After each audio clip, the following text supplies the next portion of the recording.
অস্ট্রেলিয়ার সাধারণ নির্বাচনে পিটার ডাটনের পরাজয়ে এর মধ্যেই বিভিন্ন গণমাধ্যমে এর পেছনের কারণ নিয়ে শুরু হয়েছে বিস্তর গবেষণা। শুধু প্রধানমন্ত্রীর গদি নয়, নিজের দীর্ঘদিনের আসন ডিকসনও খুইয়েছেন তিনি। বিপরীতে অ্যান্থনি আলবানিজ চমক দেখিয়ে দ্বিতীয় মেয়াদে সংখ্যাগরিষ্ঠতা নিয়ে ফিরেছেন ক্ষমতায়।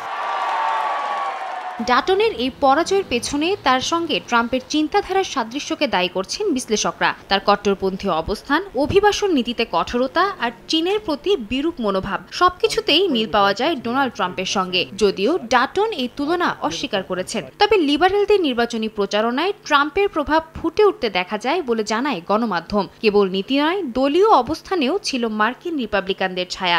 জোট সরকারের তরফে গভর্নমেন্ট এফিসিয়েন্সি মন্ত্রীর পদে নিযুক্ত করা হয় জাসিন্তা নাম্পিজিনপা প্রাইসকে, যিনি প্রকাশ্যে মেক আমেরিকা গ্রেট অ্যাগেন টুপি পরে ছবি তোলেন, যা অস্ট্রেলীয় রাজনীতিতে বিরল এক দৃষ্টান্ত।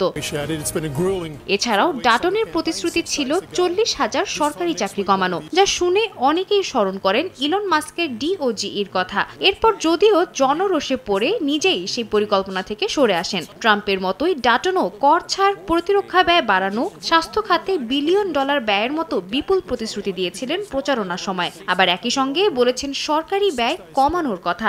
এ ধরনের পরস্পর বিরোধী বার্তা ভোটারদের মধ্যে বিভ্রান্তি তৈরি করে।